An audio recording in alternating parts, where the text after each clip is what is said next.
Hi and welcome to our Halloween special episode of the We Need Roads podcast, where we are going to be doing a retro deep dive into a British horror classic, which is 50 years old this year, and that is Robin Hardy's iconic The Wicker Man. And usually we'd let David out of his horror dungeon, but as he is still addicted to Baldur's Gate 3, he can't actually make it tonight. But he is actually super gutted he can't make it tonight, and so he's sent us in some questions that we're going to answer later. And Jose is busy taking pictures of models and wedding crashing this week, which seems to be his general weekend job. Well, Ben Lord is on the road somewhere, undoubtedly sorting out the brown M&Ms for another rock star somewhere. So, I am joined by another first-time guest of the show, and a desk mate from the office I work in, and he is an entertainment copywriter, and we'll ask him to explain what that means. We're joined by Mr. Nik Huggins. Hey, Nick, nice for you to join us today. Hey, Neil, how you doing? Yeah, good, mate. So, Nick, tell me, what is an entertainment copywriter? Basically, a copywriter is like a creative writer, someone who comes up with ideas. It's quite a common profession in advertising, but my specific niche is for the entertainment industry. So I work with companies we all know, big film studios, small independent film studios, and obviously nowadays the big streaming companies like Netflix and Amazon and Apple, Disney Plus. And I help teams create marketing materials, so ads, radio, posters, whatever it might be, for films and TV, basically. Right, so what I know from when we talked offline in the office sometimes, obviously you can't mention a lot of the projects you're working on until they're actually out. So I'm not going to ask you about what you're working on at the minute because you can't mention that. But what are some of the projects you have worked on? Oh, well, great. Yeah, absolutely, Neil. It's basically that, while things are in production and before they're released, they're obviously subject to NDA and whatever. But I've been doing this for quite a few years now. So I've racked up work on lots of different things for lots of different companies. So I've worked on quite a few Pixar films. I did quite a lot of work on Up and Monsters University. That kind of era of Pixar, that kind of middle era of Pixar, seemed to be a lot of stuff came my way. I've worked on lots of things for Netflix recently, for instance, like The Crown, done a couple of series of that, where I've worked on messaging, basically copy for the trailer or the radio ads or ads that go online. I've worked on lots of stuff over the years. I would say the one campaign that stood out for me, and it was actually a way back when, was a film called Children of Men. Do you remember that one, Neil? Alfonso Cuarón, that was it. Yeah. Clive Owen, that was one. That's set in right. a slightly futuristic, but not too far off what we look like now, to be fair. Yeah, basically, yeah. It's like 2006 has that their version of whatever year it was has morphed into our reality now, I think. But what was really interesting about that was because it was a bit of a sci-fi movie, as you say. The client on that was Universal, and they really wanted to push the marketing campaign into quite edgy places. So we got some opportunities to write some really interesting concepts for that, for some posters that ended up as kind of fly posters, and we created a really cool teaser trailer as well, where we had my script was read out by a load of different children, because as you and the listeners will probably remember, the film was about a world where everybody's infertile and there are no babies born. So we thought it would be kind of poignant to do something with, children's voices in the trailer. So you could probably find that on YouTube. Awesome, man. Yeah, I mean, it's obviously because you can't talk about what you're doing while you're working on it. And it's like, I know we were chatting in the office recently about the new Exorcist film that came out. And Yeah. I'd gone and seen it and I wasn't a fan of it. And he was like, yeah, I did do a little bit of work on that. Yeah, exactly. Yeah, it's the nature of the beast, really. But I mean, obviously, the lovely thing is you can talk about it after it's all come out and everyone's seen it, so that kind of tends to work quite well, really. Excellent. Well, I'm saying glad you can join us today. And like you say, it's nice to have someone with a background in film and like a true sort of film fan as well coming on. Yeah, like we say, and when we said we've been chatting in the office for ages about, you're going to have to come on one of the episodes and talk about something. And with Halloween coming up, this should be going out, fingers crossed, around the Halloween time. So just need to get into the editing. So before we dive into the kind of the themes and the concepts of the Wicker Man and the legacy of the film, a little bit on the history of the film.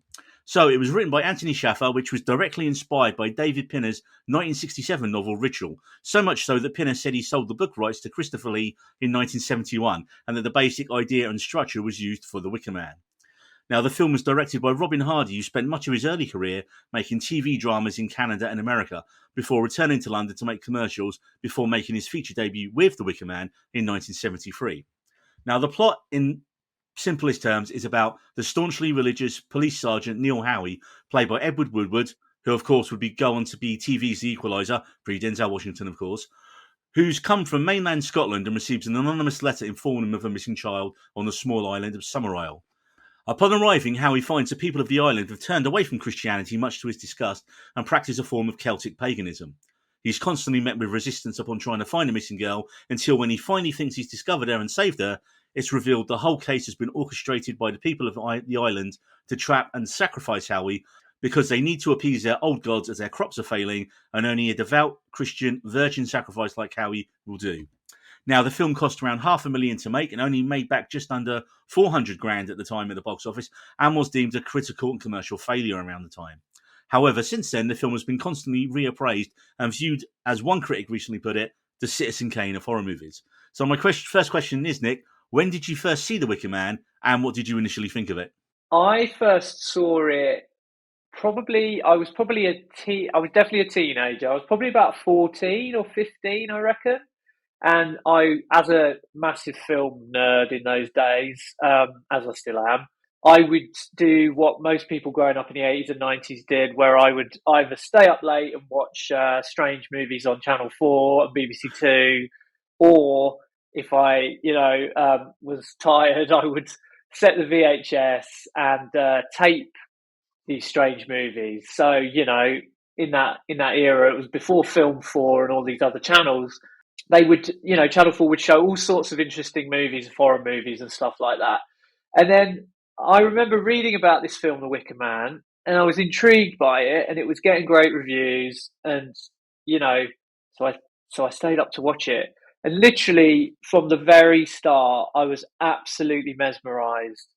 First of all, I was thinking, well, this feels like a Scottish tourist board film, when he's flying in on the plane and he's landing in the harbour, of which the special edition has a lot more footage of that, doesn't it? But in the original version that I watched back in the early 90s, it just feels so strange. It's shot in such a kind of basic way, but as you follow Howie onto the island, there's just this sense of like unease that builds up throughout the film. And you're not really sure why. And some of it's very British in the way that some of it almost feels quite comical and a bit kind of end of the pier type kind of humour. Yeah, with all the innuendos. Yeah, strange innuendos, and obviously cast of actors who are very familiar to sort of like British TV audiences, But there's just something about it that just makes you feel quite tense the whole way through, even if you've seen it a million times. And I loved it, and I was obsessed with it from that first viewing, really. And I probably didn't sleep that night, even though I was 15. I think I probably saw it a few years later than that. I think I was probably like around, I want to say 19 or 20 when I saw it, when I was at local college. It was actually through college we saw it, because our lecturer at the time, he was brilliant lecturer. He was really into getting us to see like indie film and classic film. I think there's a small independent cinema in Sandwich called The Empire, and the cinema actually dates back to the 1930s itself. And they were having a screening of The Wicker Man. Oh, yeah. And he goes, right, class trip, got in a minibus, went over to Sandwich, having never seen the film, having not known a single thing about the film when we went into it. And we get to watch it in the cinema for the first time. And like you say, I think at the start, a lot of us were just kind of laughing and like, oh, this is super cheesy, isn't it? But then I think the continuous folk music, that kind of is what got to me. Because you think, well, it's a horror film, right? But a lot of times when you're watching a horror film, the events take place in the night. There's jump scares to make you jump. This was one of the first horror films I think I ever saw where most of the events take place in sunshine in the middle of the day, Yeah. the really upbeat or mostly upbeat folk music, and it really creates this strange sense of foreboding that only builds as the film continues. I mean, I think the first thing that kind of jumped out at me from a like, what the hell is that point of view was when he starts like walking through the graveyard and like seeing the naked people near the start. And then there was also, I think, as teenagers and early 20s, then within horror, you expect, violence, you expect gore. And there was a distinct lack of any of that really in this. There was the one bit of gore, and even that gets you because it's so, there's no jump scare leading up to it. And it's a bit of, they say it's the girl's stomach ring or something, like it's hanging off the branch of the tree. Oh, isn't it the placenta Placenta, that's it. from like the child's? It's the kind of umbilical cord, isn't it? That's it. They don't call it. They called it something different, which is what threw me there. Yeah. Yeah, I think it's just hanging off a tree in the graveyard. Yeah, and it's all kind of withered. Obviously, it's dried out. In fact, I read that the writer wanted the film to be a little bit more literate than the average horror films at the time in the early 70s. He felt that a lot of the films around then relied on violence and gore. And in truth, there is really very little of either in The Wicker Man. And as I said, we were laughing at the start, and as the film progresses, I think we all stopped laughing and kind of got more weirded out and more uncomfortable by this really unfamiliar tone to what we expected in a horror film. Absolutely, because by you're laughing, you're kind of thinking, what is this? This is a daft film at the start, and by the time it comes around to that final scene, first of all, you're absolutely gripping your seat, and you just think, what? No, that can't be. Like, it's just like, it's so scary. And, I saw it, funnily enough, you mentioned seeing it in the cinema.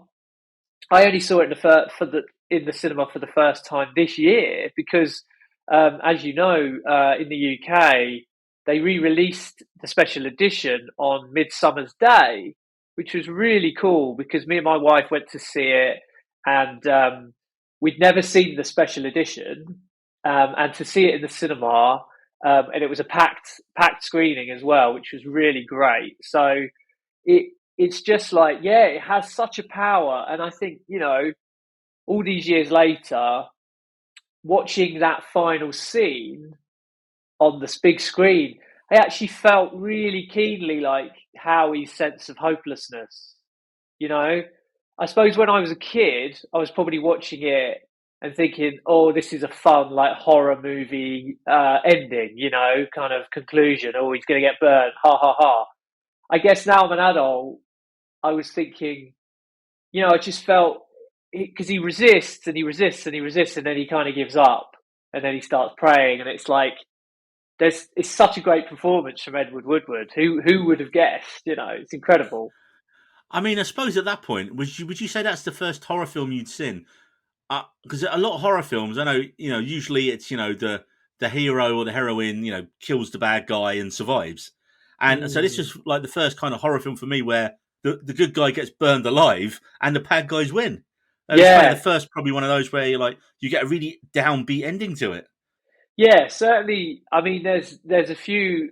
I can't think of any off the top of my head, but there's definitely quite a few movies. I mean, even like something that borrows from this, something like Hereditary, I suppose another great example of the kind of baddies winning, if you like. I mean, the ultimate baddie is like Rosemary's Baby, isn't it? Where no one, like, Rosemary doesn't die at the end, and nor does the baby, obviously. But I suppose the original Omen as well. Yeah, exactly. That's got one of the creepiest last shots. Yeah, 100%. And then in a way, those horror movies are way scarier because that fear lingers with you as you move back into your normal life, doesn't it? Because you think, oh, that evil is still out there. Yeah, it definitely. I definitely think that the pace of the film and the sort of the older films, and I think that's what some people mean when they talk about elevated horror these days. I think all it is it's not a new genre. It's not a new thing. That it's just a new term. And I think a lot of filmmakers who grew up on a lot of these 70s films who are making their first films now are trying to ape that style, and it's just being called something new. It's horror films that are kind of going back to the slow burn build up that rely on making you feel uneasy rather than cheap jump scares and gore. And I Yeah, think that's all for it really sure. is, to be fair. Yeah, I mean, one of the big components of this film that we've already mentioned is the music of The Wicker Man. And Paul Giovanni and the band Magnet or Lodestone, as it says in the notes I was looking at, they all contribute to the soundtrack. And even the film's final song, Summer Is a Coming In, is based upon a 13th century medieval song, also known as the Summer Canon or the Cuckoo Song. It's funny, one of the notes I found was that halfway through the film, the director announced to the cast and crew they're actually making a musical because so key is the soundtrack to this film's tone. well, again, I think yeah, absolutely, and like the music really adds to the uncanniness of everything, doesn't it? Because Yeah, yeah, if, for instance, imagine the Wicker Man with kind of like a kind of classic Hollywood instrumental score over it or something, it would just be such a different experience yeah. watching it.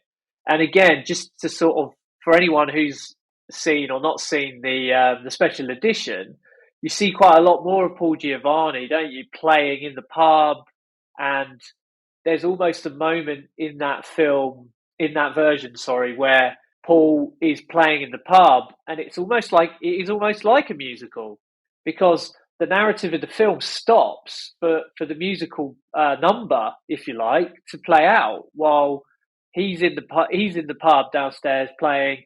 Britt Ekland's doing her kind of special dance upstairs, which we'll probably talk about, and then Christopher Lee is outside, kind of like invoking the spirits of And fertility. is now because you seem like you remember a bit more about the differences between the original and the special edition than me. Because is that the first time we actually see Christopher Lee in the original film at the same point?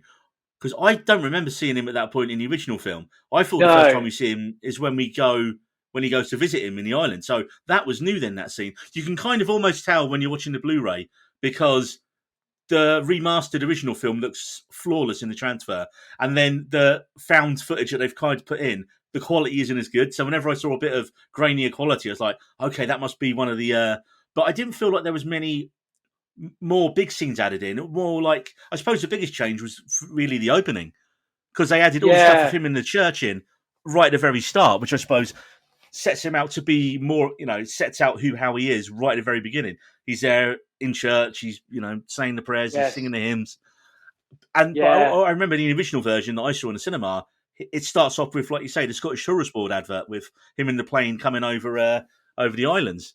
So I'm not sure whether I prefer that or not, to be fair, because it's obvious. I mean, knowing where the film goes and the whole Christianity versus paganism thing that goes with it, mm, that scene kind of sets up how religious he is right at the very start of the film. So if you hadn't seen the film before, I imagine someone coming to it the first time, that would probably key them in a little bit more where the film's going. Whereas as you watch it for the first time without that scene, he sort of turns down Britt Ekland's advances, and you kind of see him turns down the drink the first time they offer him a drink. He doesn't want to drink. It's only later that he has one for the first time. It slowly builds. They slowly kind of seep in all the facts about him being really devoutly Christian, and that's why he's offended by the stuff on the island. So I don't actually know if yeah. that improves. I think the original opening is probably better than the new one because it didn't really add anything new to me. If anything, it kind of weakened. But again, I wonder if you haven't seen the film before, how that would affect you. If you're someone who's completely doesn't know anything about the Wicker Man and you showed him that, so we'd have to. Typical. My other co-host Jose has never seen the film, and he's only all he's seen is the funny memes about Nicolas Cage and the bees. So he goes, "Oh, that's the bee film with Nicolas Cage." I was like, "No, Jose, it's not. It's really not." So, Well, we'll have to do it. We'll have to do a part two where we talk about Nicolas Cage's Wicker Man. yeah, I think we'll have to come to that at some point. But just to say on that point, like, yes, it is that stuff where Christopher Lee comes to the pub is the first time you see him, and that wasn't in the original. So It yeah, wasn't. the first time you see him is, you're absolutely right. It's when Howie goes to the castle, Howie goes to Okay. Summer Isle House or whatever it's called, and he's there in his kilt, Yeah. Um, and he's actually got the kilt on outside the pub too. He looks very good in the kilt. Yeah, I agree with you too in terms of the opening scene, the extended version with Howie in the church with his wife. I think really adds a lot because you're getting a lot more richness about his character. As you say, you're getting a sense of how devout he is as a Christian, and a very, like you say, he's teetotal. He's He's proud of his virginity, chastity. That's the word. Sorry, yeah.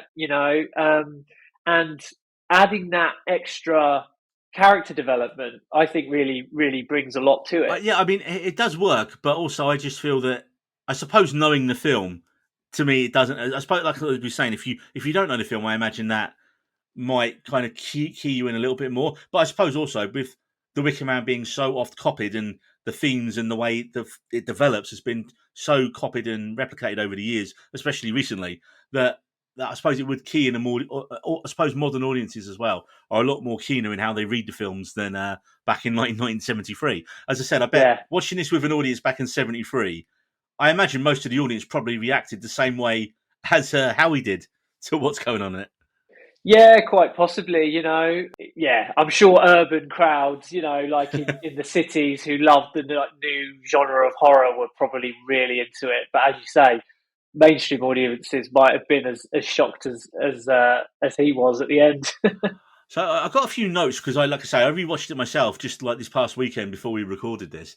And I've just kind of got some like rough notes that I noted down, and like you mentioned earlier, the aerial shots at the start for 50 years ago, I thought were really well done. I mean, they're stunning. Yeah, they're really stunning.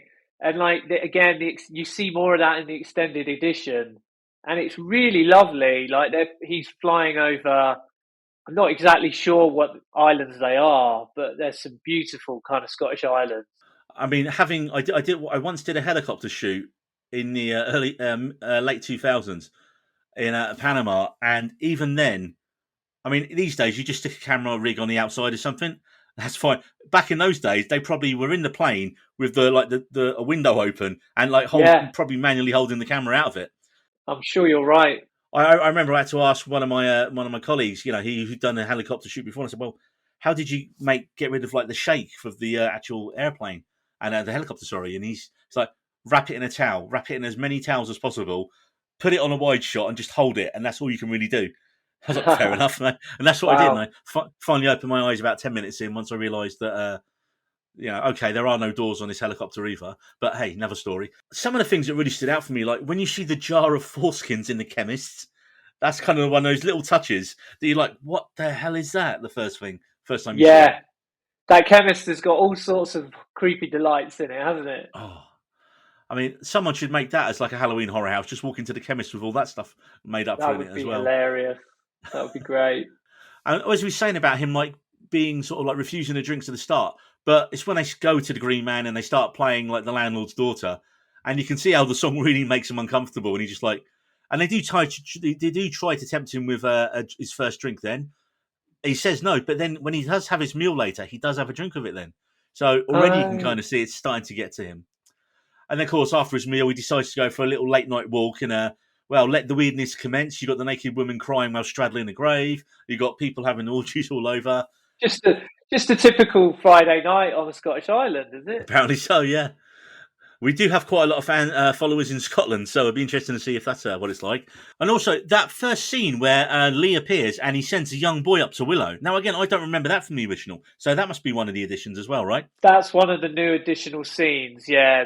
And again, as you were saying before, the quality of that is really poor. And I may have got this wrong, and people should sort of write in or text or tweet us if I'm wrong about this. But I believe that some of those outtakes, the footage was discovered years later in some kind of like old film archive, and it nearly got thrown away. So the original negative, would have been lost forever. I think they were literally on the verge of incinerating it or whatever, or putting it in landfill or something, and then someone discovered it. To some of the footage, because that was one of the urban legends I always heard about the film, was that there was all this extra footage that was used as landfill.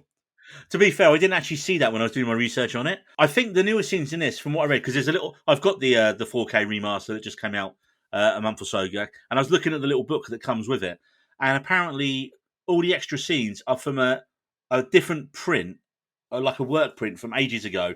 So they were remastered off that, but obviously because it wasn't an original print that they were making their copy from, that's why the quality doesn't match up as so. So I'm not quite sure what the print was, but it wasn't an original print that these extra scenes have been taken from. So they were like ripped or transcoded, however, from a second or third generation print of a different cut from early back in the day on it. Yeah, because as any tech people listening will know, you can't if you really want to do a good remaster, you need the original negative. You can't when a print in terms of a film print, the more times it's run through a projector, the more sort of bits of dust and specks and whatnot it will pick up. So using that as your source material to remaster something is never going to come out looking great. Definitely. I thought the slug sequence, that was quite new as well, wasn't it? To the song Gently Johnny. I don't remember that from the original either. Again, that's definitely wasn't in the original. Yeah. That again, that for me wasn't really didn't add needed much, but it's one for the super fans like us, I guess. At this point, you're noticing that pretty much every song in the film is to do with sex at this point as well. Yeah, and again, there's a poignancy to that, isn't there? Because obviously their whole reason for bringing him here is about the crops failing, which is a kind of fertility thing, isn't it? Yeah. So it all kind of leads into that theme, really. I mean, it's a good thing they did their research on him, right? Because what if he had decided to go and see Willow that night? Then the whole plan would have been shot, wouldn't it? Yeah, and he might have ended up staying there and becoming like, the new Lord Summerisle or something. Who knows? Could have pulled off a coup. Could have pulled off a rebellion on the island. I really like as well, when we're in the school, you've got all the different stones written on the blackboard. And again, in the original version, I didn't really notice that. But on like super high def new version, you could see like this stone is for this and this stone does that. And I was kind of would like to get some more information on that. But of course, you then got the bit where they open up the desk and the beetle tied to the nail, and it's just getting closer and closer to like, it's a great metaphor for what's basically happening to Howie in the film. He's like he is the beetle that's on the rope and's getting closer and closer. The more he struggles and rebels against it, the closer and closer he's going to be getting to his ultimate fate in the film. So I thought that was really nicely done. Is that moment what David Lynch would call the eye of the duck? The eye of the duck. That like moment where everything in the film makes sense when you've seen it at the end. I don't know. I've not heard that. Not heard that one before, but definitely sounds like something Lynch would say. Yeah. And this is the first point as well where the teacher does admit Rowan is dead, the girl he's looking for. Yeah. Because until then, they've been like, no, there is no Rowan. And then after that, then we got the bit where he's going through the pagan graveyard. One bit, this definitely couldn't have been the original because I wouldn't remember this line. There's a bit on one of the gravestones where it says, protected by the ejaculation of serpents. Which I think is something that would stay with you. And, that's brilliant. But it's funny you say about the blackboard and everything. Like you got to remember when I watched this years and years ago, I was probably watching it on a tiny little colour TV in my bedroom. So as maybe you were. I mean I think that's a great thing about the film, that even for a film 50 years old, when you go back to it, that level of detail in the production design, the intent is there in every frame of the film. Completely. And the bit in the pagan graveyard where Howie's kind of working his way through it, and you see him, he makes a cross out of some branches and puts it on the grave. And again, there's one of the weirdest shots again there, where there's a pregnant woman breastfeeding and also holding an egg in her hand who just looks at him as he's doing that. And again, I think that was one of the new bits as well. Yeah. It is around this point, and then because he goes into the chemist, and you got the girl gargling her throat with the frog, which I thought was, even though it's just like a good old fashioned sleight of hand, it's still really well. It still gets you. You're still like, oh, you have that like reaction when you see it. Yeah, completely. It's really fun, and it's that sort of that saying, isn't it? You've got a frog in your throat. It's like it's quite.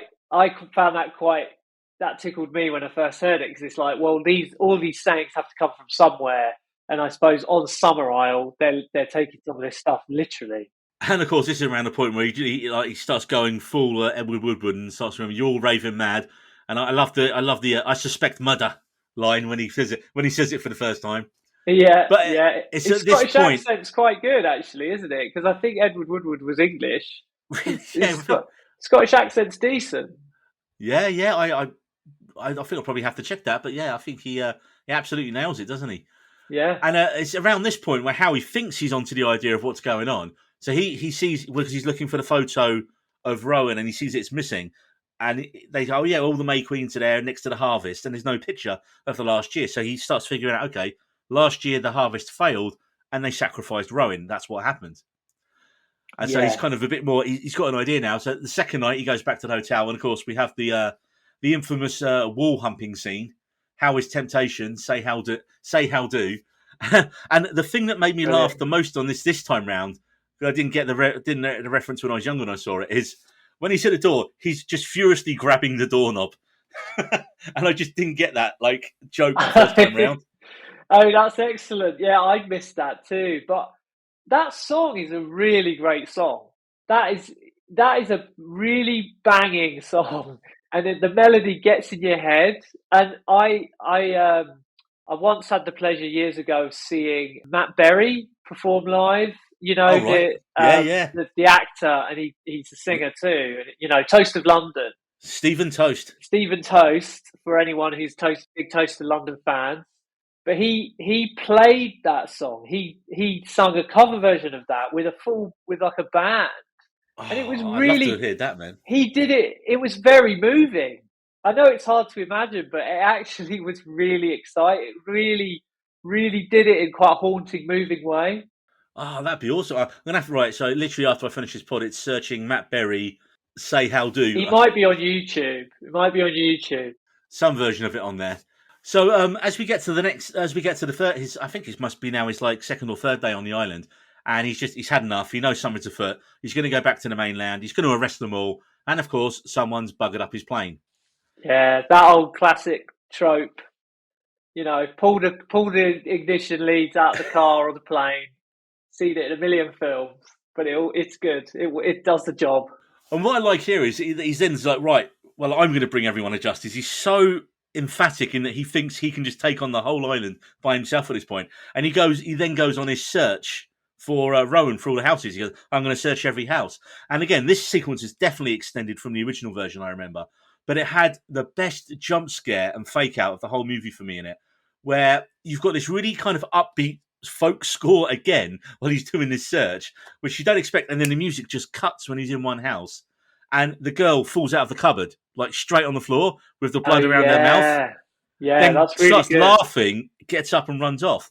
But again, I think a new sequence in this one, he opens one door and there's a naked lady in the bath who just looks at him. Yes, and I think that is a new scene been re-added as well, but I can't quite remember. And it's the teacher. The woman in the bath is the teacher. Is a teacher, right. Yeah. And there's another fake out where he finds one and it's a doll.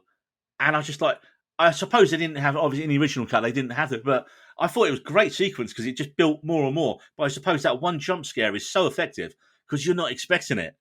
Yeah. You just, the music, but it's the music stopping dead that really gets you in that scene. And the fact she just drops down. And then that laugh, I mean, looking on it now, I would have had the camera super low angle on her and just have it on her face and just have her almost like someone out of Evil Dead where you see her just start laughing and then get up and run off. That would be awesome. But he's clearly he's had enough at this point. He goes back to the hotel and this is the bit I don't get though, because they talk about drugging him at this point, but he's left his door open. He doesn't lock his door when there's all these nut jobs on the island. And I was just thinking that when I was watching, he doesn't lock it. One, he doesn't lock his door. Two, he doesn't even shut it. Because Willow and her dad are outside discussing how they're going to drug him. Yeah. And he's just sitting there with his eyes open. Of course, that's when he goes in and conks him over the head and steals the fool's outfit, which, play the fool. That's what you're here for, as he gets told later on. That's a great foreboding line right there. And to be fair, it's quite a good plan, knock someone out.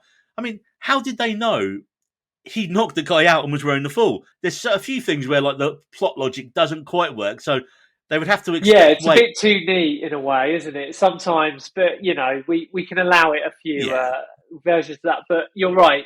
They obviously set him up by they want to be overheard telling him. They want him to hear that they're planning on drugging him because then that incites him into violence, doesn't it? Yeah. So it's all quite it's quite convenient. And that's the first kind of proper violent act in the film as well. I mean, they stop him in certain scenes just by standing there, and he decides better of it. But this is the first time he actively assaults someone in it. Mm. Of course, this then leads to the great parade scene. I mean, Christopher Lee in his long hair wig, looking like something out of a Marilyn Manson video from the mid-90s. That's certainly a look. He looks great. He looks great in any. I mean, he's already probably got a wig on in when he's playing Lord Summerisle, but that man can carry off any number of wigs and kilts. And as I think it was David said when he watched it again recently, he's like, that is certainly a spry man, because he's really getting his knees up there on the dancing as well, man. Absolutely. And of course, this follows on to the chop off the head scene. And of course, the swords form a pentagram as well, which is a nice touch. Yeah. Again, you're really thinking how he's going to be in trouble. At that point, you're thinking, oh, right, whoever stops, they're going to get decapitated. And so all the villagers are going through, all the islanders are going through it. And how he gets through it, he stops. There's that little pause, just enough to make you think he might be.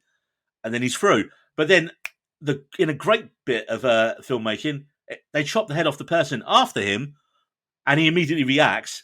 So, of course, he probably tips everyone off right there that it's not the barkeeper inside the outfit. But, of course, that person's got a mask on, and they're just chopping the top of the mask off. But that's what the film does so well with, like, the jump scare with the girl. There's all these things where it seems quite innocent. Then suddenly, out of nowhere, they make you think, oh, no, this is serious. Someone could literally die here. And then they flip it back to, oh, no, it's all fun and games again. Yeah. It's really so subtly and cleverly done. And you never really know until that final scene that anyone's going to be really hurt, because there's no mention of the Wicker Man until that point.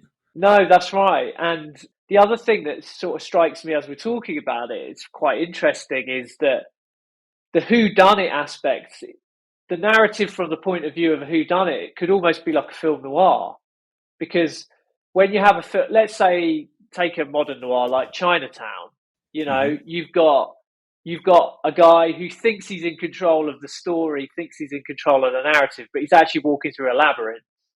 He has no idea, and you've got the same thing here with Howie.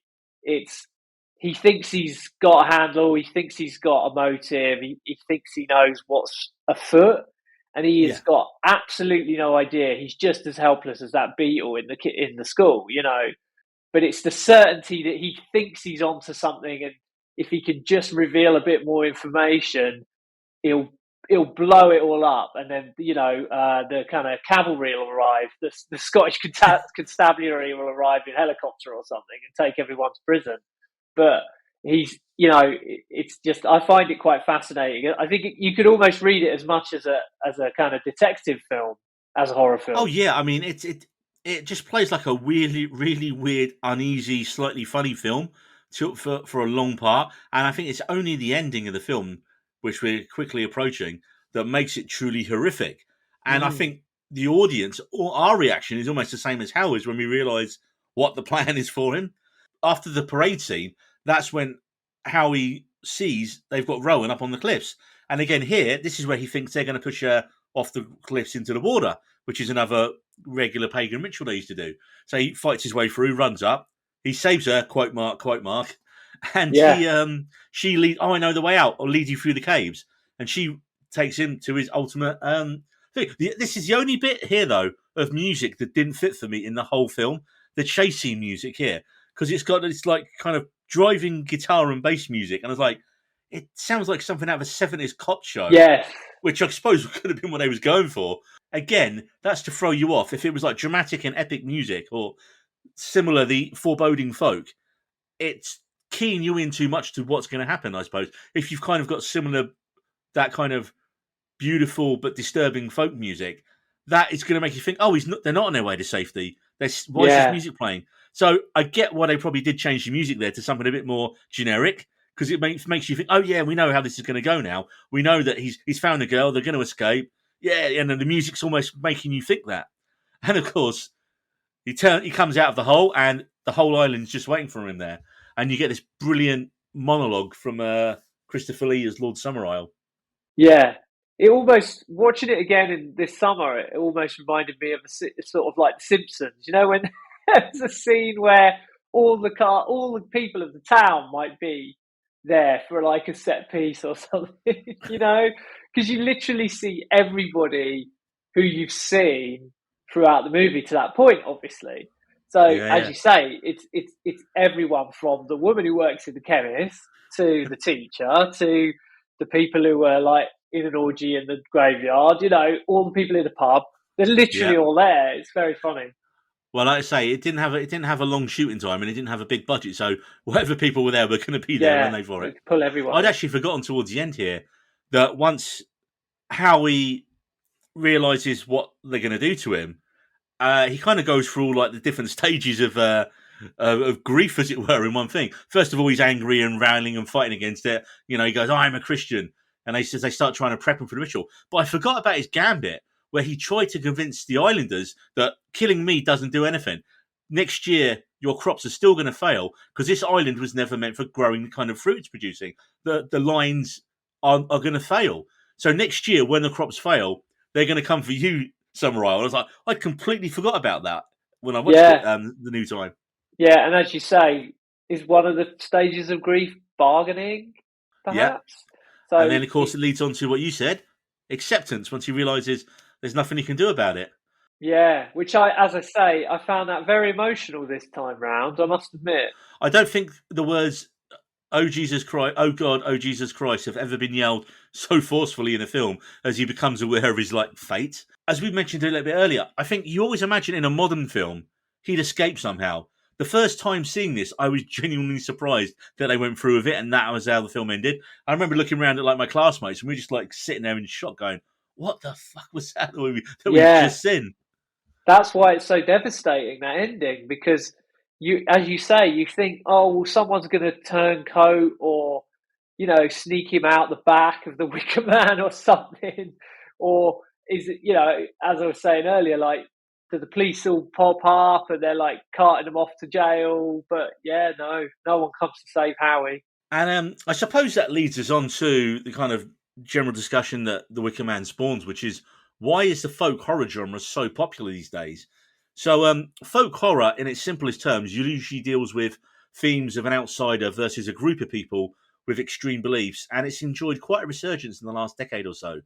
Most folk horror stories have some element of historical truth or old ways. And I think as the world becomes more technologically advanced and everyone lives closer together, there is that hankering amongst a lot of people for a simpler, less complicated time and living out in the countryside in nature. Of course, that's also the time back then when people were sacrificed when crops failed. So, but I think with the world becoming more populated and less isolated, stories that take place in smaller, rural, isolated communities with remnants of the old ways and customs can still be observed, and it's usually the modern outsider clashing with these old pagan forces. As we mentioned a little bit earlier, most traditional horror films rely on violence, gore, jump scares.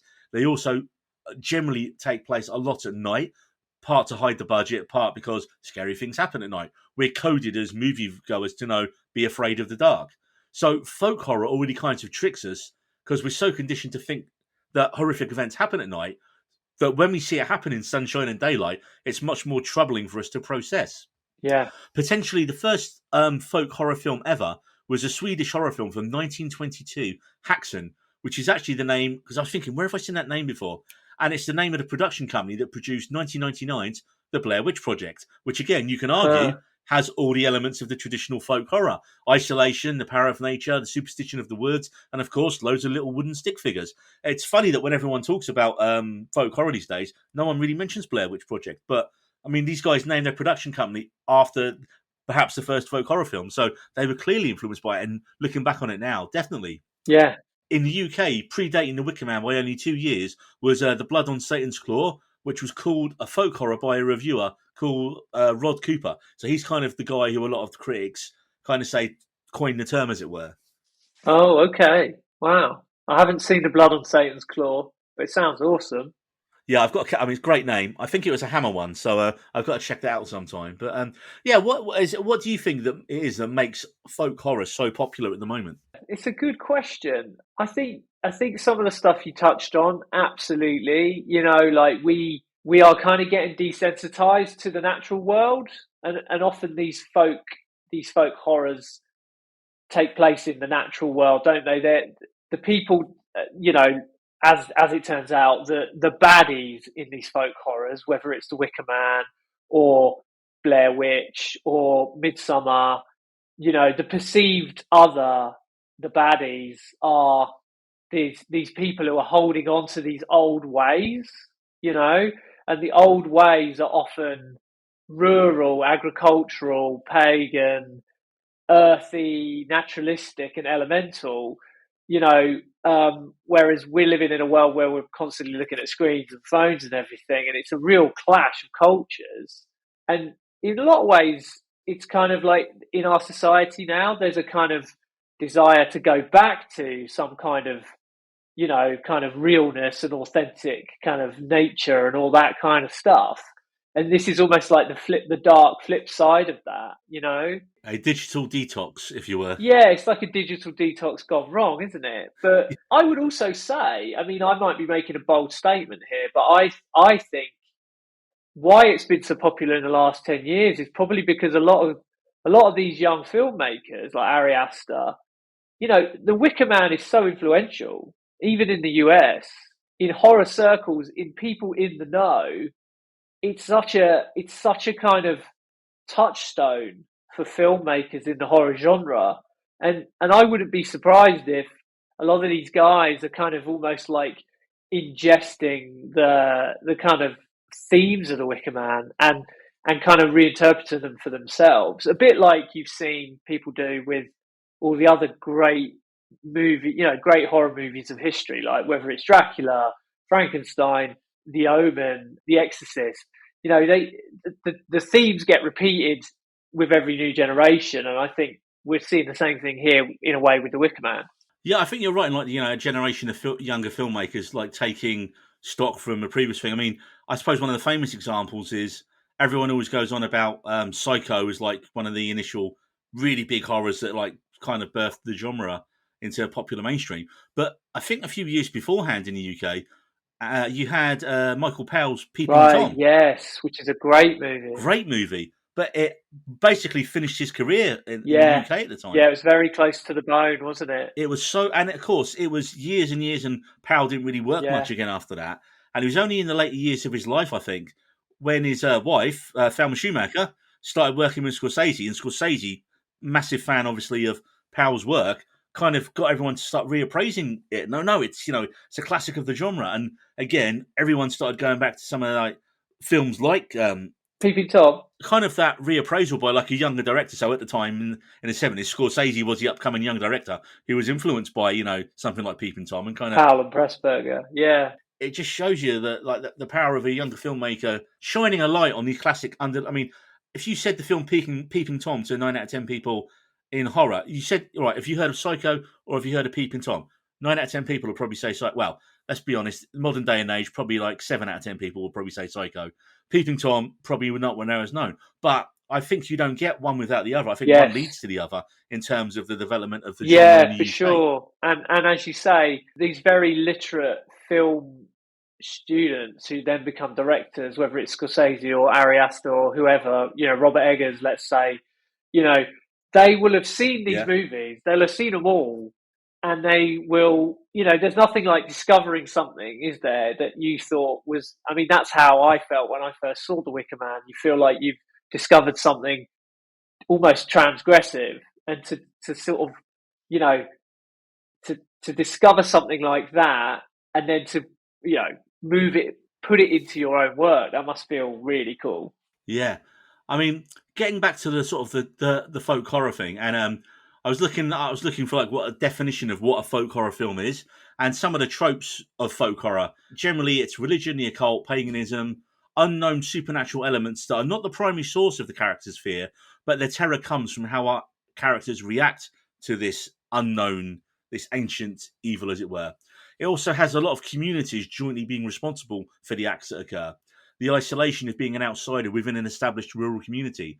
The idea that open spaces in the countryside are safe spaces for our central characters who might have encountered a trauma, say, living in a city, and they see an escape to a rural area as a welcome respite. We've seen this in Midsommar, where, Danny decides last minute to go to Sweden when she originally wasn't invited. And in John Wright's Unwelcome, when our two main characters suffer a home invasion in the city and then head for the Irish countryside. Downbeat endings, the main characters rarely survive with a resolution of the film, with the end of the film only coming with their realisation of the forces they're up against and the acceptance of those roles. And usually they're either killed or fail. Though in films like The Witch, Unwelcome and Kill List, our main character kind of becomes part of the cult, the coven, or the pagan community. Oh, yeah. the twist. We're going to dive into some of these films that Right. I've just mentioned in a little bit. We first have, as I mentioned early on, co-host David was going to be here tonight, but due to him not checking his emails and realising I'd rescheduled it for Tuesday and not Thursday, he couldn't make it tonight. But he's recorded us some voice notes, which we're going to play now, and we're going to answer David's questions. Hi guys, sorry I couldn't be there with you. Neil made me, he didn't make me watch The Wicker Man. The Wicker Man's an amazing film, but he said that I should watch The Wicker Man for a Thursday recording, and he changed it last minute to a Tuesday and didn't let me know, and I couldn't make the Tuesday. So sadly, I can't be there, but I get to share with you some lovely questions for you guys to answer. And my first question is, do you think The Wicker Man benefited from not being the film that the director originally intended for audiences to see? As you're probably aware that it was lost in the cut and in the process. So, yeah, do you think it benefited from not being the film that audiences intended to see? It's hard to say for sure because obviously we don't really know. I mean, I know Robin Hardy's been on record as saying a lot of things about the Wicker Man. I would say it was almost like a lucky accident, probably. Obviously, a lot comes through in the writing, and what would have been on the page would have set the tone. But Hardy's taken that and developed his own thing, and it's hard to really be sure. But I like to think that it's just a bit of karma, really, and it has benefited because it's become a brilliant movie. Whether it was what ultimately Robin Hardy saw in his head, we'd probably never really know now. No, I mean, it's not a straightforward question, to be fair. I mean, I think the question he's trying to ask is, did the film succeed despite the director? Okay. And I think there's an argument to be made that, yes, The Wicker Man is great. And like you said, through a series of happy accidents, from the original, the writer, Schaffer, and great performances. The idea of the music that clearly was a lot more Hardy's idea by telling everyone halfway through it's a musical. But I think if you look at the rest of Hardy's career in films, The Wicker Man was his first debut film, despite working in sort of TV drama in the States and Canada for a lot of his career. He only ever made 4 films in total in that time. And I couldn't tell you anything about his other films, except his last film, which I have seen. And that was his sequel to The Wicker Man, The Wicker Tree, that came out a few years back. And it was largely terrible. Even with the love for the original by 2011, when this came out, when the sequel was made, it was still relatively low budget with very few known actors to it. So it makes you wonder that if The Wicker Man was so loved, surely people like actors and crew would be falling over themselves. Production companies, yeah, great, the guy who made the iconic film, here's the money, go and make your true vision. Yeah. That didn't happen. He struggled for ages to get this made. And even when it did come out, you kind of like, wow, it's a real sort of poor imitation and retreading of what you were trying to do. Yeah. Well, I haven't seen The Wicker Tree, but I think, what you say makes a lot of sense. It's worth checking out just as a kind of completionist thing from watching The Wicker Man recently while it's still fresh in our heads, I think. It's the Terminator salvation of the franchise, isn't it? Emilia Clarke, destroyer of franchises. That's to get her on as a guest. I'm sure she's a great actress. I don't think she would if she ever listened to any of the previous episodes, to be fair. Hello again, guys. My second question is, so I hadn't seen The Wicker Man for 10 years, and I think this is the first time that I noticed just how rude and obnoxious and ignorant our main character, Howie, is to other religions, like this new religion that Summerhill has, this pagan worship. And he was so just like, no, it's not Christian values. I think even at one point in the film, he mentions that England is a Christian country. You believe Christian values, you believe, Christianity is all. And I was like, wow, this guy is really ignorant. So, and I looked into it a little bit and was trying to think, well, what was happening in 1973? Was Christianity being like what other religions were on the rise at that time? And I suppose no religion was on the rise at that time, and Islam would have been on the rise, and I suppose pretty much every other religion would have been on the rise, because since from 1973 to now, England's become much more wonderfully multicultural and diverse. I suppose my question is, do you think that was a fair reflection of how people were maybe seeing differences in society and differences in religion at the time? And can you still see that ignorance and difference now? Oh, well, it's a tough question. I mean, it's kind of a I know. sociology question in a way, but yes, I agree. I agree with David's take on it that Howie is not only ignorant but dismissive of their beliefs, and I guess probably in 1973, certainly in the UK, Christianity was like obviously the dominant religion, and Britain was a much less multicultural place than it is today. So it was probably safe for the kind of Christian protagonist to have a dig at, a non-Christian religion, and it be quite safe. I think probably times have changed a lot, and as in 2023 they would frame it differently. I think there might still be kind of a fear or a kind of distrust of, let's say, the paganism, Yeah. but it wouldn't be quite so dismissed as it, because I think in Midsommar they kind of do it quite well. The opposition isn't quite as clear. I don't think that ignorance, as David terms it, would be framed in the same way now. No, I mean, I think, as like you say, as he calls it, I definitely think it's an intentional choice for Howard's character because he's so steadfast in his beliefs. And let's not forget, the Islanders are a murderous cult. As Sam Ryle says to Howie, he's been chosen because sometimes an animal or a child just won't do. So they aren't the good guys. There's no way where they are the good guys in this at all. I think ignorance. I think it's kind of more for the shock factor at the end when it says ignorance because he's so surprised when he realizes the predicament he's in. So I think it's more, the ignorance is more about he's so steadfast in everything he believes that when we have that moment of revelation at the end of what's going to happen to him, because he's so believing in Christianity and he's going to be saved, I think it's more that than rather a coherent critique of Christianity perhaps waning in the 70s and the rise of other religions that I think maybe David was asking there. Another shrewd observation that I made was that I didn't realise this film was a musical when I watched it 10 years ago. I don't think there was 5 minutes that went by where there wasn't some sort of singing involved. So I guess my question is, why have we never seen, or maybe there has been and I've not heard of, a Wicker Man the musical? And when can I expect it? Yes, I mean, if anyone out there wants to write the Wicker Man musical, I'd be the first person to buy a ticket because I think, yes, it is, as you said at the top of the show, Neil, like it does have a really strong musical thing going throughout it. The music is really unique and really fascinating and a key part of the film. I also think it would make a brilliant musical because it's such a spectacle. Yeah. It would look so cool on stage. Imagine the big Wicker Man at the end on stage. Like, it just looked wonderful. So I think, we got to get someone out there to write it. Maybe Jack Thorne or someone, who did the Harry Potter Cursed Child. Anyway, we need to get one of these top people, top West End writers to write it. Get some great people in, do it. I'd rather see this than Captain America the musical. You could see it working as a play, couldn't you? With the elements, because there's not that many different sets. You could do it where he lands on the island, has the initial chat. The pub scene is all there, like the bedroom scene. You could easily do the set. I'm just literally playing it through in my head now. How they could do the different sets, and then it's not that many different sets.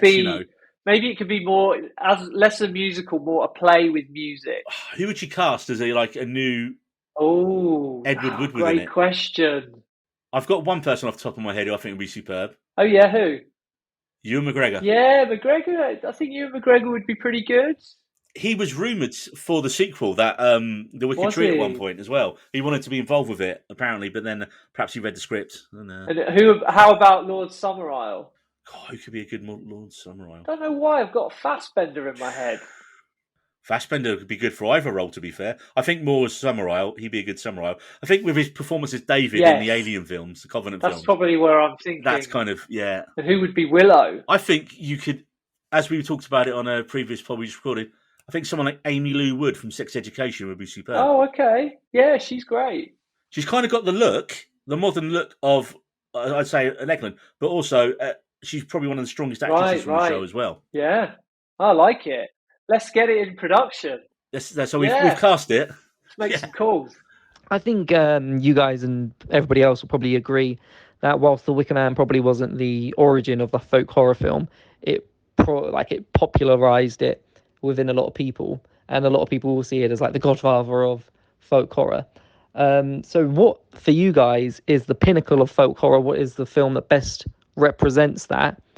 And what is your favorite folk horror film? Oh, well, I mean, The Wicker Man is my favorite. Hands down. It's one of my favorite films, let alone favorite horror films. I would say if we leave The Wicker Man out of it and say that is number one, what's my favorite? I really liked Midsommar. I thought it was pretty cool, and it had some stuff that felt like The Wicker Man, and it had some surprises in it. Blair Witch was, that was terrifying, and I remember seeing that at the cinema, and just it really, really blew me away. I would probably say if it wasn't The Wicker Man, I'd probably go with Blair Witch Project, actually. Well, I mean, we've literally got the exact same films written down there. I would say The Wicker Man, right? Because I don't think any film has come as close to cultivating that atmosphere of weird foreboding that The Wicker Man creates. I would say that, just like you said, I would say that Midsommar is the best modern retelling of that as a similar story, except I suppose the difference there is at the end, she is welcomed into like the May Queen role, and she decides to go with it as opposed to being the victim of it, which obviously happens to Jack Rayner in the bear suit. Oh, yeah. And like you said, Blair Witch Project. Yeah, I saw Blair Witch Project in the cinema, and I saw it on Halloween at midnight. And it wasn't like a special planned screen or anything. We just thought this is the last time I remember waiting hours to see a film at the cinema. Then again, so it must have been October '99 when it came out. And me and some friends had gone over, and we walked up, hadn't booked tickets because you didn't pre-book back then. You just walked up and bought your ticket. And we've got no showings. We were there about 8 o'clock, and I said, "Yeah, we've got no showings till the one just before midnight." Yeah. And we looked at him and was like, "Midnight, Halloween, yeah, okay, we'll do it." And so we booked it and went to Pizza Hut and sat in there for 4 hours because they had alcohol as well, so you could sit and have a drink. So we were maybe sort of 2 or 3 drinks in before we went in to see it as well. One movie that pops into my head that is really good, actually, I wouldn't necessarily say it's my number one, but it's a nice companion piece to The Wicker Man, is Witchfinder General from the 70s, which is, I think, maybe late 60s, early 70s.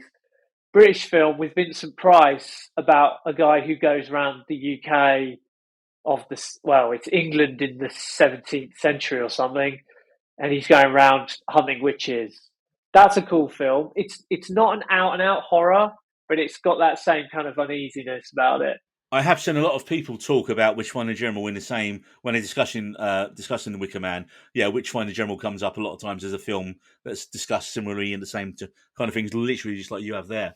The only thing was, when we were queuing up for Blair Witch, so we've been waiting for about 3 hours, and some other people have been waiting quite a while. And this was back before cinemas had the lines in the proper places. So we're lining up, and as some guy walks out, he literally does a Homer Simpson, we're giving away Star Wars, and he walks past us and he goes, "Oh, don't bother, guys, it's shit. It ends with just some guy standing in the corner." So the whole line of people right before we go in, and some guy, some guy along the line literally yells, "You prick," jumps the line and punched him in the face. So it's the only time I've ever seen cinema rage. This was over in Ashford. Wow. I probably would have felt like punching someone. I would have felt like him, but we didn't actually do it. I would have done it, no. No. But like you say, seeing Blair Witch in the cinema, it absolutely is. I know some people don't. I think watching it at home on the TV is not the same. You watch because you experience everything those characters experience, and it's that same kind of thing where nothing bad happens in the day, but it builds up, and then you're just dreading the night because of the whole conceit of the camera. You're thinking, "Oh no, last night it was like the noises, and what's it going to be tonight?" And you're thinking about that before the film even gets to those stages. You can debate what happens at the end as much as you want, but I'm not really fussed about what the ending of the film is. It's the atmosphere it creates and the way they got there. And I say, I mean, same as you, mate. I would pick Midsommar and Blair Witch, but I would still say The Wicker Man as my favourite, because no other film, even Midsommar and Blair Witch, they do jump scares. They have the shocking bits of violence. They don't have the music as much either. Well, Blair Witch has next to no music in it. Midsommar has a bit more of the like traditional Swedish folk stuff in it, but Wicker Man still didn't need any of the blood or the gore or the jump scares. No. It just made you, and so I'm still yet to see a film that copies that formula so well. And I think you probably won't get a film that does it that way, just because of the way modern audiences are coded to what we're expected from horror films. We might get it because, like you say, we have a generation of directors like Robert Eggers, and Ari Aster coming up. They just need one really big success for then the studio to go, okay, here's X amount, do what you want, and then they get to do a horror film where there's no violence, but just the mood of the film absolutely crushes you by the end of it. My next question is more of a genre question than the Wicker Man specific, and it's all based around the idea of there being elevated horror, or the term elevated horror is only really kind of being used within the last 10 years. We've got films like Nope, we've got Saint Maud, we've got Hereditary, Midsommar, The Witch, It Follows, but we've only just, The Babadook, but we've only just sort of recognizing these films as cinema, like as really good films. But these horror films have been there throughout cinema. They've always existed, like with The Wicker Man, like with The Shining, like with The Innocents, like with Don't Look Now. So why is it, like Rosemary's Baby, why is it these films are only just getting the recognition that they deserve? That's a really good question. Yeah, because all religions have got strange practices, haven't they? And well, I don't want to call them strange because I don't want to offend anybody, but there's rituals, there's practices, there's things that are repeated. To the outsider, they're unfamiliar, and I suppose potentially even non-Christians are more familiar with Catholic or Anglican or whatever it might be ceremonies than we are with paganism. And obviously the paganism in the movie is so well researched that it's quite fascinating, quite illuminating, isn't it? Things like the punch and the hobby horse and all that stuff, that's all real English folklore. I suppose seen from a lens of someone who is completely new to it, the body and the blood and the communion and all that kind of thing would look quite strange. In terms of pushing the similarities, I think the film only works if you push away the similarities. So as a movie, as a horror film, it only really works if you keep those similarities separated. You've got to actually really emphasize the differences. That's what makes Howie so disgusted by what he finds, and that's what makes the pagans on Summerall completely, they're kind of disgusted by him too. They see him as like a vile Christian, and he sees them as vile pagans. And so I guess if you were starting to make a point about the similarities, then the film kind of doesn't work. Yeah, I was thinking about it, and I could see. I think I could see a scene where Samaria was kind of, and making the allusions between, like, well, they're not that different. You believe in this, or we believe in that. At the base level, there's not much difference. You could say. Having said that, I reckon the reason they probably didn't. One is good point that you made there, that the film doesn't really work if you say they're similar. They need to be different for that. I don't think that even in like 1973, you could just blatantly go out and attack the church as being weird and getting and like slagging off the church in a film. I mean, Monty Python came out how many years later, and that was on. Did it get banned at the time, or it did get banned at the time? So you probably didn't. You probably didn't want to push that at all in this, just because it would cause you more shit in trying to get it released wide as well. Yeah, I think it would have been a can of worms for the filmmakers that probably would have sort of detracted from what they were trying to do. Yeah, definitely. Right, so thanks for that, David. Next time, check your email, and we'll actually have you on the episode when we're doing a film that you really, really want to talk about. But this brings us to the final part of the pod, and that is the legacy of the Wicker Man. And as we've talked, folk horror has enjoyed a massive resurgence over the last decade, 15 years or so. And now we're going to have a quick look at some of the standout films from that era and what we like about it. And obviously, as we've just mentioned a couple of times already in this pod, 2019's Midsommar by Ari Aster. And that is a great recent example. With the difference here being that Florence Pugh's character Danny decides to join the commune of her own free will and become the May Queen, choosing to sacrifice her dickhead boyfriend, who, of course, is called, and I didn't get this at the time, Christian. Oh, no way. I didn't pick up on that either, or I'd forgotten. It was only when I was doing my research for this, I was like, yeah, what was Jack Rayner's character called? Christian. Oh, it's like the light bulb moment again, like you mentioned earlier. My only problem with this at the time is I remember being slightly annoyed because all the time, all the pre-marketing and the trailers and the interviews made it look exactly like The Wicker Man. And I remember Ari Aster in all his interviews going, no, it's definitely not anything like The Wicker Man. And it really was. Like the ending is so much just a slight inversion of what we get in the original film. And I get you're not going to give away the twist you're in the marketing. So, and the hope is you go and see it and go, wow, that is a really clever modern way of redoing it. Yeah, I mean, obviously the similarities with The Wicker Man, Ari's having us on if he thinks there's not similarities.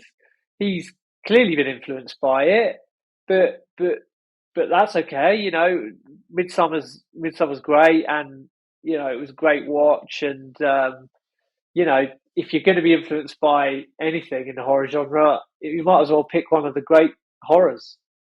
Yeah, and I think what happens from that is a whole generation of young sort of horror fans who they're into horror because of Hereditary, they're into horror because of Midsommar. When they do their research on this film and see Aster's interviews, The Wicker Man, what's that? And they're going to go back and watch it. So it gives this whole life to the film as well, which is great. Yeah, you're absolutely right. Then we have from 2011, Kill List by Ben Wheatley. I remember really struggling with this the first time I watched it because the first sort of 20 minutes, half an hour, I felt like I was watching a kitchen sink drama where this couple and their friend are arguing about money worries and that and taking a job. And I was like, what am I? This is so boring. What is the point of this? And then the weirdness starts creeping into it. This has a really similar gut punch ending as The Wicker Man did that you really don't see coming out of anywhere as well. I mean, what did you think the first time you saw Kill List? I went to see Kill List I went to see it at the cinema with a friend who's a filmmaker, and I think he'd heard that it was really good. I hadn't heard anything about it, and I absolutely loved it, But you're right, the start is similar to The Wicker Man in that it feels like a different movie that it morphs into. So whereas The Wicker Man, the start feels like a weird travelogue about Scotland. Yeah. Kill List feels like a kind of Mike Leigh film for about 20 minutes. And then something really strange starts to happen. And then from that moment on, it gets strange and uneasy. And again, they just crank up that kind of uncanny sense of tension, really. Yeah, what is Yeah. I mean, I think it's amazing. I think it's probably still Ben Wheatley's best film.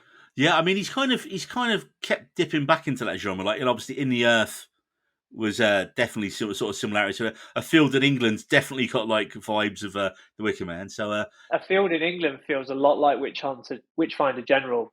Another one, which is it's funny. I've noticed there's been so many kind of with The Wicker Man being set in Scotland. I've noticed that there's been quite a few regional variations on it. So we had the Welsh version a few years ago that was on Netflix, and it was Apostle, made by the Raid's Gareth Evans, starring Dan Stevens, and it's kind of a Welsh period Wicker Man, where Stevens' character is looking for his missing sister, who has been kidnapped by a cult. Again, the theme of the failed crops is prevalent. And have you seen Apostle? I actually haven't seen Apostle, but it sounds really good. I wasn't even aware of it, which is amazing. Right, in that case, I will not say any more about it, but it is on Netflix. Okay, I'm going to check it out, yeah. It sounds really good. I mean, Dan Stevens is always generally brilliant in everything he's in. And who's the other really famous Welsh actor who's in lots of stuff? Michael Sheen. Michael Sheen. I'm sure Michael Sheen's in it as well, playing a character. And of course, directed by the guy who did The Raid. So yeah, I think for a lot of people going into that expecting that, but I really, really enjoyed that. I've watched it a couple of times actually since it's been on. And then we kind of have an Irish version which was Unwelcome, which we talked about earlier, that I believe you did a little bit of work on. Yeah, I must confess that I retitled it Unwelcome. I worked on it, and it originally had a different title. And one of my jobs sometimes is when filmmakers need a new title for the film for whatever reason. Maybe they feel like the title that they have is uncommercial or won't work won't translate or something like that.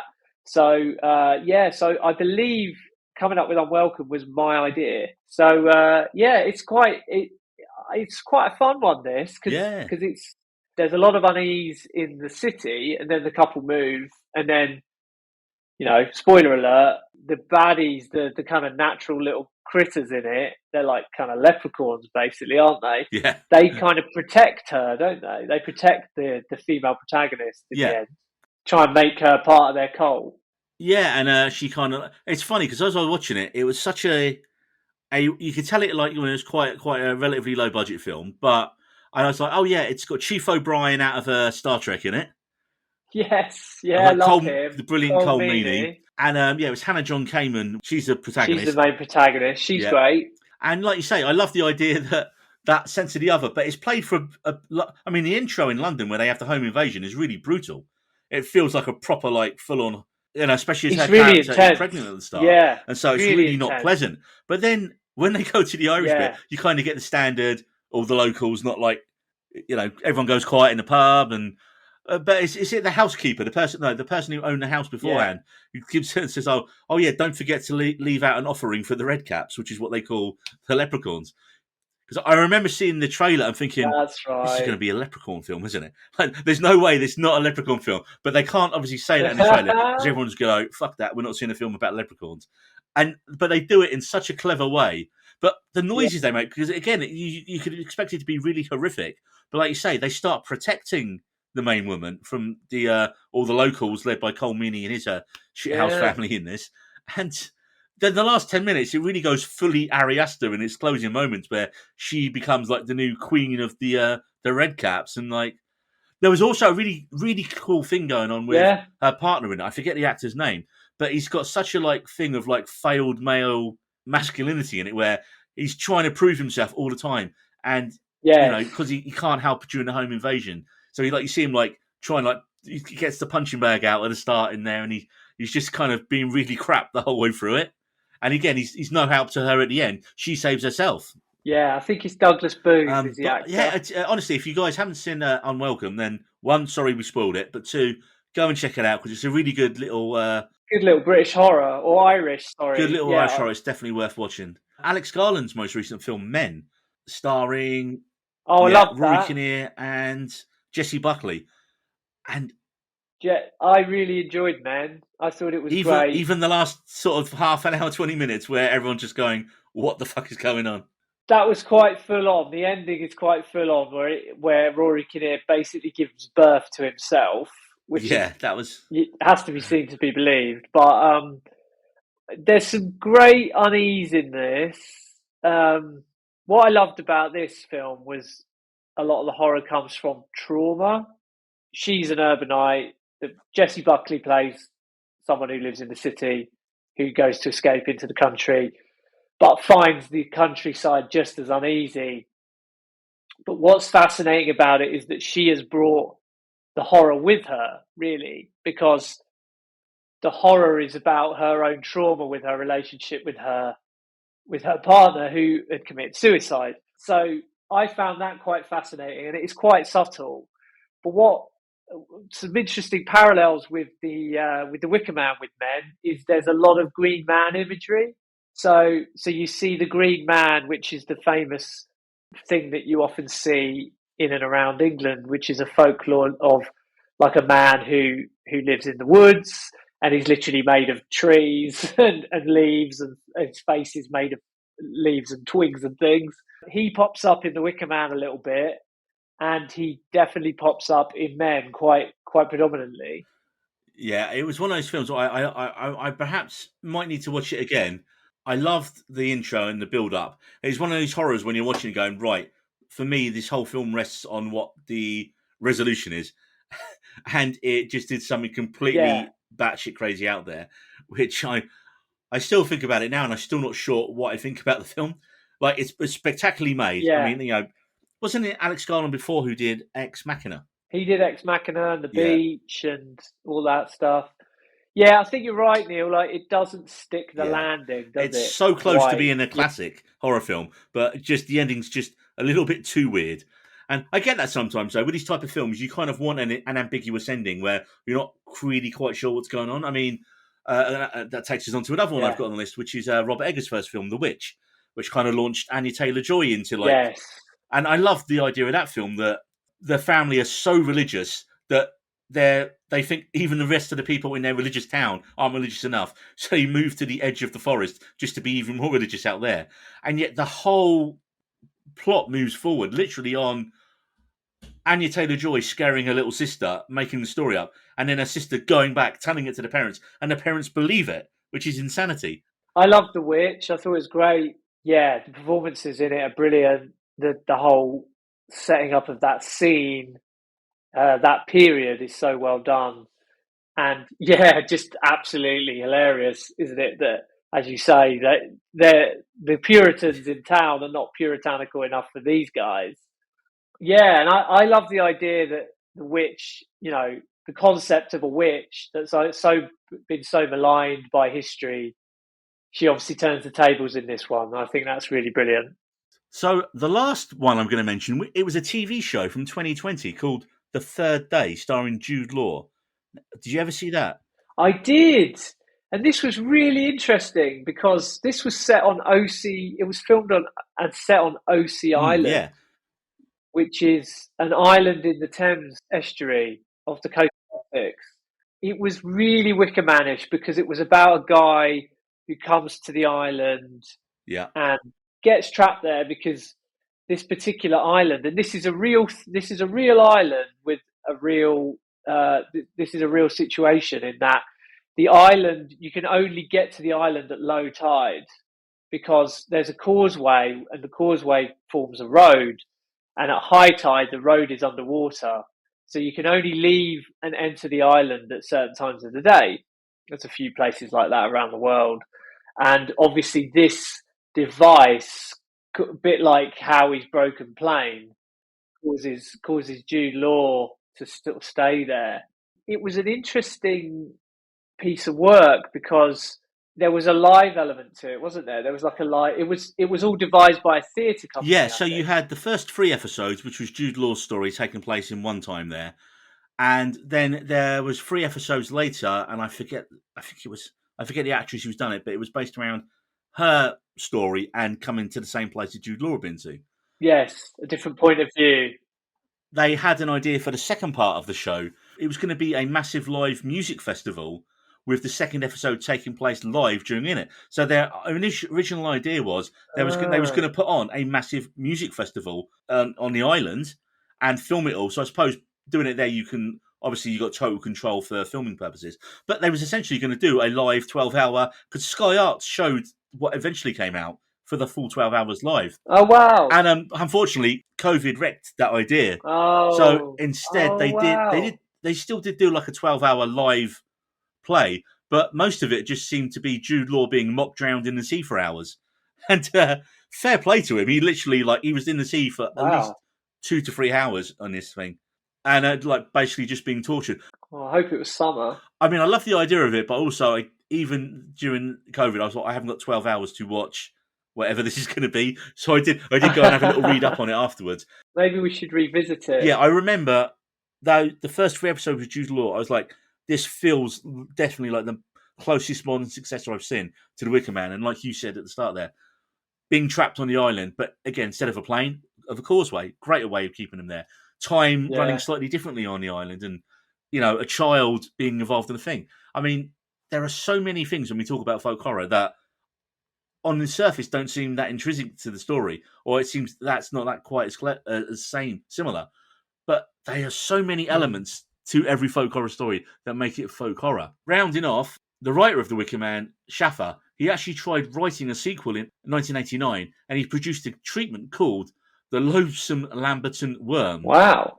Oh, I've never heard of this. And Right. Well, the idea would have seen Howie rescued by his colleagues from the Wicker Man, and then they take on the Summer Islanders. So it's basically Scottish cops versus the Summer Islanders, and then they all get killed by a giant fire-breathing dragon. Wow.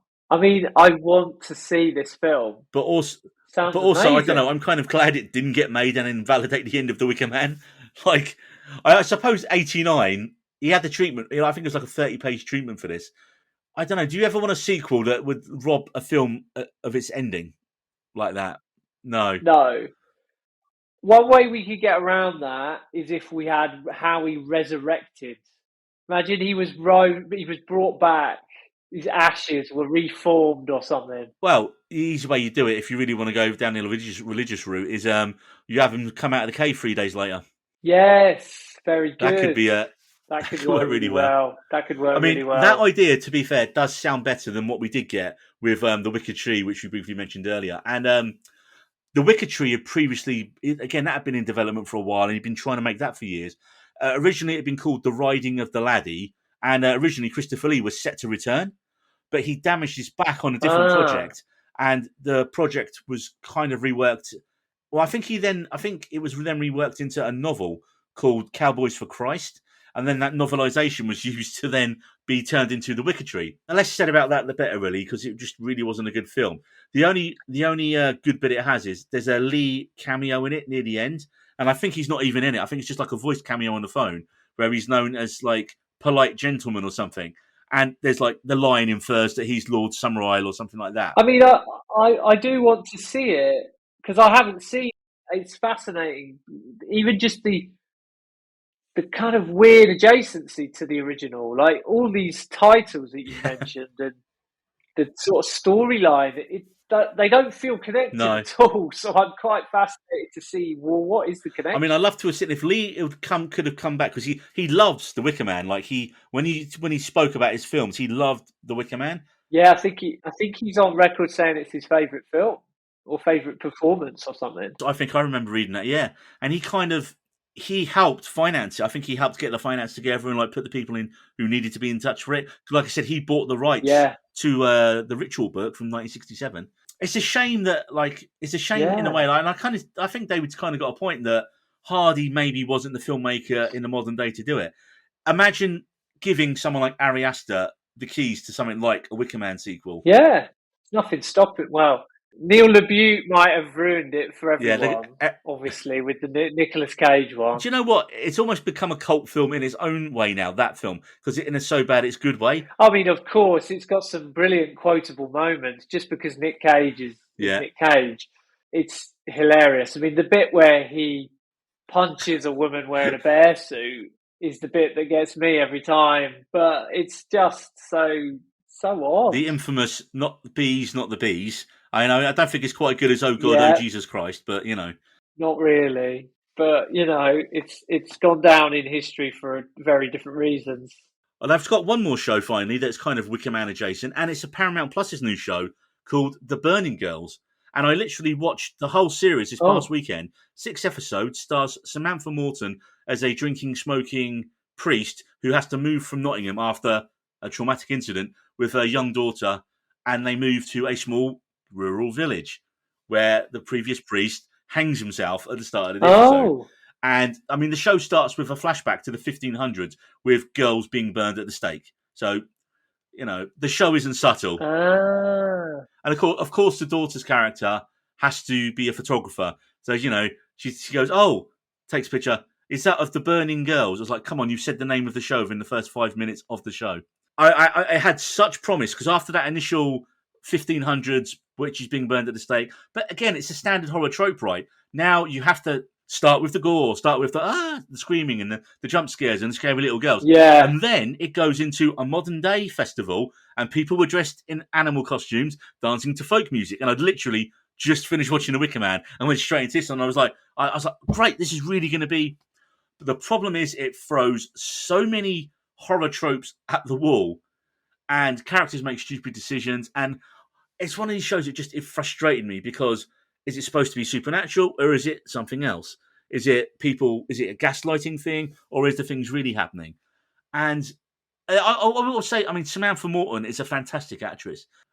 So yeah, it's not a recommendation for me on the Burning Girls, people. Like, if you're out there and you watch it, there are much better things you can be watching this Halloween, like The Wicker Man and a new reissue of the special 4K edition of The Exorcist, which has literally just come out the day before we record this.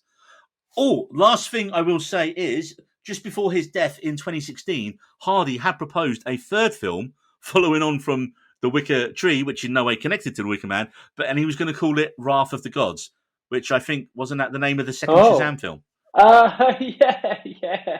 Yes, it was. That only came out last year, didn't it? But yeah, so who knows? Maybe they repurposed Hardy's script. We've talked about all the films that have directly been influenced by it, but there are so many references to the Wicker Man in popular culture. Some I was aware of, some I'd never heard of before that I want to go and check out now. So Alejandro Amenbar's Open Your Eyes, which was remade as Vanilla Sky, uses a blurred vision of the Sunman logo from the film in his film, and also there's a Spanish language version of Willow Song playing in a club scene that I do not remember at all, but makes me want to go back and get that.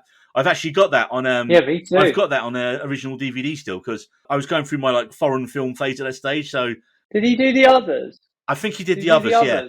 In 1993's Killing Zoe, directed by Roger Avery, Tarantino's best mate, it's on in the background of one of the scenes. Someone's watching it.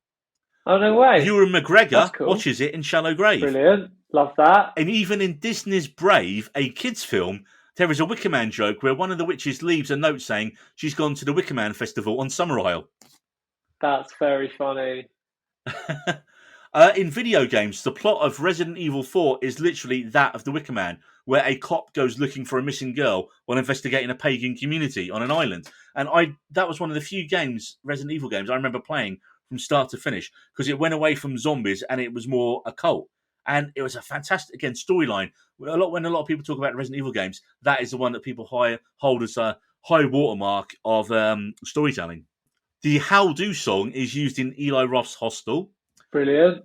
When I was talking to a few other people in the office today about doing this tonight, someone said, well, isn't that just Hot Fuzz? And yeah, the whole Hot Fuzz is almost like the comedy version of the Wicker Man, if you think about it, where the whole village are behind the murders. And It's, again, Nicholas Angel, Simon Pegg's character, is the outsider coming to the small countrified community. So, I mean, yeah, arguably Hot Fuzz is the comedy modern version of the Wicker Man. Well, we know that, Edgar Wright and Simon Pegg are massive horror fans. So yeah, I would bet your bottom dollar that they love. And I'm sure that's where it came from. It's like, let's do a comedy version of the Wicker Man.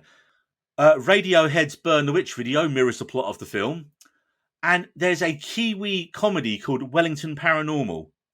Jermaine Clement, I think, and Taika Waititi are producers on it, but they're not actually in it. Oh, cool. And it's basically like a mock documentary about two useless cops in New Zealand who keep dealing with paranormal incidents. Nice.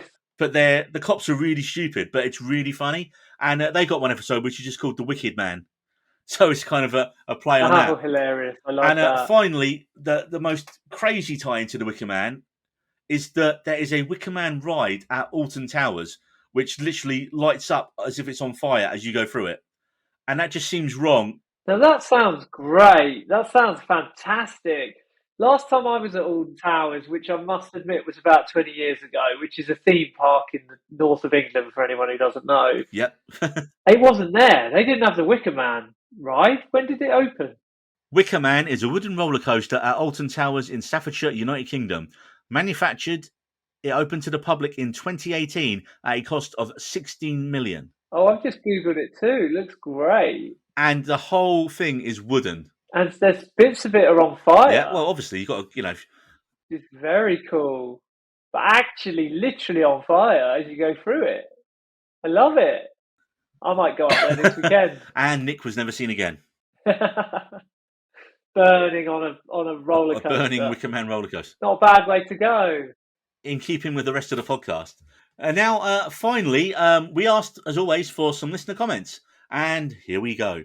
Cast Me to Hell, great podcast. I've guested with the guys over there a couple of times. And all the guys at Cast Me to Hell had to say, in 3 simple words, absolute fucking classic. Yes, I concur. Semi-Skeptic at Semi-Skeptic Pod said, one word again, masterpiece. Photo X at Photo61 said the Nick Cage remake was the most hysterical thing ever when he's in that big wooden statue burning and screaming "lol." I'm not sure if Photo X has actually seen the original here though, Photo X, you need to go back and watch the original, or at least comment on the original, not the terrible, terrible crime against cinema that was Nicolas Cage in that film.